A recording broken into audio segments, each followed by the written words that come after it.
आहोत, तुम्ही यामध्ये याविषयी सुधीर सुद्धा भाष्य करा. मुनगंटीवार जे तुम्हा म्हणतात तीन की पक्षांमधला एक पक्ष शिवसेना, ज्याच्यावर टीका होतीये की या शिवसेनेला नुकसान झालं, काँग्रेस आणि राष्ट्रवादी काँग्रेसचा मात्र चा फायदा झालेला आहे. असं काही नाही. नुकसान आणि फायदा हा विषय या ठिकाणी नाही. शिवसेनेचं नेतृत्व राज्यात महाविकास आघाडीचं नेतृत्व आहे. त्या नेतृत्वाचा हमखास फायदा या ठिकाणी असा झाला की ज्या वेळेला हे भारतीय जनता पक्ष आणि मनसे हे सडकेवर उतरून आंदोलन करत होतं, त्यावेळेला लोकांची प्रतिक्रिया राज्याच्या मुख्यमंत्र्यांबद्दल अशी होती की हे मुख्यमंत्री आमचे वाटतात आम्हाला आणि निश्चितपणे आमचा त्यांच्यावर विश्वास आहे आणि ते चांगलं काम करतायत, आम्ही त्यांच्या बाजूने उभे आहात, अशा प्रतिक्रिया आपल्या चॅनलवरूनच आपण. देवेंद्र फडणवीस सध्या संवाद साधतात. पहिली गोष्ट अशी आहे की विधान परिषदेचे निकाल हे निश्चितच आमच्या अपेक्षेपेक्षा वेगळे लागलेले आहेत. आम्हाला अपेक्षा होती की विधान परिषदेत आम्हाला चांगला विजय मिळेल, पण आम्हाला केवळ एकच जागा मिळाली आहे आणि त्यामुळे निश्चितच मला असं वाटतं की आमच्या अपेक्षानुरूप हे निकाल नाहीत. मुळातच याचं विश्लेषण करायचं झालं तर पहिली गोष्ट, भारतीय जनता पक्षाच्या सगळ्या नेत्यांनी आणि कार्यकर्त्यांनी प्रचंड मेहनत केली आहे. अगदी खालपर्यंत ते गेले. आमची स्ट्रॅटेजिक चूक कुठे जर झाली असेल तर ती तीन पक्ष एकत्रित आल्यानंतर त्यांची शक्ती किती होईल या संदर्भात कुठेतरी आकलनाची आमची चूक झाली आहे. पण मला असं वाटतं की पहिली निवडणूक होती, त्यामुळे आम्हाला आता त्याचा अंदाज आला आहे आणि पुढच्या निवडणुकीचा प्लॅन त्यानुसारच आम्ही निश्चितपणे तयार करू. एक गोष्ट अजून या ठिकाणी मला सांगितली पाहिजे की विशेषतः पदवीधर मतदारसंघामध्ये निवडणूक अचानक लागल्यामुळे आम्हाला रजिस्ट्रेशनची संधी मिळाली नाही आणि जास्तीत जास्त रजिस्ट्रेशन या तिन्ही मतदारसंघात जे आहे ते सरकारी तंत्राने केलेलं रजिस्ट्रेशन आहे. नेहमी राजकीय पक्ष रजिस्ट्रेशन करतात, त्यात आम्ही सर्वात पुढे असतो, पण यावेळेस कंप्लीट रजिस्ट्रेशन जे आहे ते गव्हर्नमेंट एजन्सीनी केलेलं आणि गव्हर्नमेंट सर्वंट्सच्या थ्रू केलेलं अशा प्रकारचं ते रजिस्ट्रेशन आहे.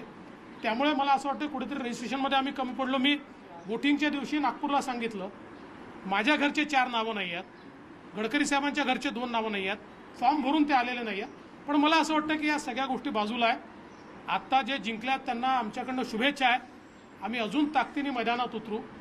एक गोष्ट मात्र या ठिकाणी नमूद केली पाहिजे की ज्यांचे मुख्यमंत्री आहेत त्यांना एकही जागा मिळालेली नाही.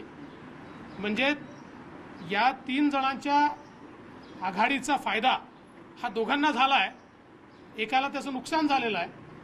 आणि खरं तर अशा परिस्थितीमध्ये मला असं वाटतं की जसं आम्ही देखील विचार केला पाहिजे, थोडं आत्मचिंतन केलं पाहिजे आणि नव्याने स्ट्रॅटेजी केली पाहिजे, तसंच ज्यांचे मुख्यमंत्री आहेत त्यांची एकही जागा निवडून येत नाही त्यांनाही आत्मचिंतन केलं. राज्य सरकारच्या कामाची पावती आहे का? शरद पवार म्हणतात की वर्षभर जे काम केलं त्याची लोकांनी पावती दिली. मला असं बिलकुल वाटत नाही. लोकांमध्ये प्रचंड असंतोष आहे. पण ठीक आहे, आता ते जिंकले असल्यामुळे ते राज्य सरकारला पावती वगैरे असं म्हणतील. येत्या काळात हे स्पष्ट होईल. गटागटाचं राजकारण, उमेदवार चुकीचे दिल्यामुळे हा सगळा पराभव झाला अशी एक चर्चा आहे. काय उमेदवार चुकीचे किंवा अनपेक्षित उमेदवार जे आहेत हे आमचे सगळ्यांची सल्लामसलत करूनच ठरवले होते. साधारणपणे ज्यावेळेस आपण हारतो त्यावेळेस त्याची अनेक कारणं असतात, त्यामुळे हेही कारण आहे का आम्ही निश्चित विचार करू. पण आता तरी सुकृतदर्शनी असं वाटत नाही. हैदराबादमध्ये आघाडी आहे 150 पैकी, ज्या निवडणुकांमध्ये तुमचे फक्त 4 तुम्ही स्वतः जाऊन. मला असं वाटतं की देशभरामध्ये हा ट्रेंड आपल्याला पाहायला मिळतोय आणि विशेषतः ज्या ठिकाणी हैदराबादसारख्या ठिकाणी जिथे केवळ मागच्या वेळेस आमचे 4 जागा होत्या, भारतीय जनता पक्षाने त्या ठिकाणी आपली ताकद लावली आणि जनतेने प्रचंड रिस्पॉन्स त्याला दिला आहे. आणि एकूणच मला असं वाटतं की दक्षिण भारताच्या राजकारणामध्ये हैदराबादचे निकाल एक नवीन ट्रेंड सेट करतील असं मला वाटतं. आणि हैदराबादच्या भारतीय जनता पक्षाचे कार्यकर्ते असतील त्यांचं मी अभिनंदन करतो. आणि विशेषतः माननीय पंतप्रधान मोदीजी यांच्या नेतृत्वावर देशभरामध्ये ज्या प्रकारे लोकांचा विश्वास दिसतो आहे त्याचंच हे द्योतक आहे. मित्र पक्षाची हैदराबाद में चुनाव आए तो नगर निगम के चुनाव में बीजेपी ने अनएक्सपेक्टेड रिजल्ट अभी रुझान सामने आ रहे हैं। एमआईएम का एक गढ़ माना जाता था सर। देखिए, मैं तो इसको अनएक्सपेक्टेड नहीं कहूँगा, क्योंकि वहाँ पर बदलाव के बयार साफ नज़र आ रहे थे। जिस प्रकार से भारतीय जनता पार्टी के शीर्षस्थ नेताओं ने, विशेषकर हमारे अध्यक्ष जी जगत प्रकाश नड्डा जी होंगे या फिर हमारे जो अमित शाह जी हमारे गृह मंत्री जी हैं, इन्होंने जिस प्रकार से वहाँ पर प्रचार किया है और एक पूरी भारतीय जनता पार्टी ने जिस प्रकार से प्रचार किया है, तो मुझे लगता है कि उसके कारण लोगों में एक विश्वास तैयार हुआ और देश भर में आज आदरणीय मोदी जी के नेतृत्व के प्रति एक सकारात्मकता है, जिसके कारण लोग बीजेपी को वोट करना चाहते हैं।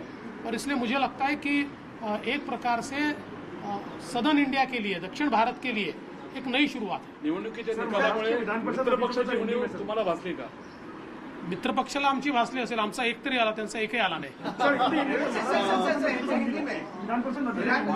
कहाँ चूक रह गई?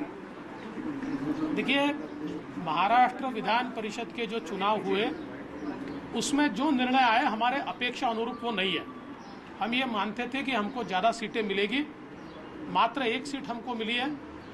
और विशेष रूप से इसमें जब हम विश्लेषण करते हैं तो ध्यान में आता है कि 3 पार्टियां साथ में आने के बाद उनकी शक्ति का जो हमने आकलन किया वो कहीं ना कहीं गलत हुआ है। हमको और मेहनत करनी पड़ेगी उनकी शक्ति कितनी, इसको समझकर। चूँकि मैं तो ऐसा मानता हूँ और मैंने इससे पहले भी कहा है कि ये 3 पार्टियां एकत्रित आने से शायद तात्कालिक लाभ उनको होगा पर लॉन्ग टर्म लाभ हमको होगा, क्योंकि हमको बड़ी स्पेस मिल रही है। अब उसको हमको ऑक्यूपाई करना है, उसको ऑक्यूपाई हम नहीं कर पाए। ये पहला ही चुनाव था, इसलिए उसको हम ऑक्यूपाई नहीं कर पाए, लेकिन इसको हम निश्चित रूप से करेंगे। और मैं ऐसा मानता हूँ कि हमें तो अब एक सीट मिली है, लेकिन जिनके मुख्यमंत्री है उनको एक भी सीट नहीं मिली, तो उनको भी इस पर विचार करना पड़ेगा। सर, कहाँ चूक रह गई, क्या कमी रह गई, मतदाता सूची संवाद साधला आता देवेंद्र फडणवीसांनी आणि त्यांनी म्हटलेलं आहे की मवियाची म्हणजे 3 पक्षांची ताकद ओळखण्यात कमी पडलो, या पराभवाचं आत्मचिंतन करू आणि कुठे चुका होत्या, मतदारांची नोंदणी करण्यामध्ये आमच्या उणीवा होत्या का, या सगळ्यावर आम्ही विचार करणार असल्याचं देखील त्यांनी म्हटलेलं आहे। नक्की ऊर्जा मंत्री नितीन राऊत आपल्यासोबत आहेत आणि शिवसेनेच्या प्रवक्त्या नेत्या नीलमताई गोरे, केशव उपाध्ये भाजपचे मुख्य प्रवक्ते, या तिघांशीही आपण संवाद साधूया। पण एक छोटासा ब्रेक घेतोय, लगेच भेटूया। पहा फक्त न्यूज 18 लोकमत।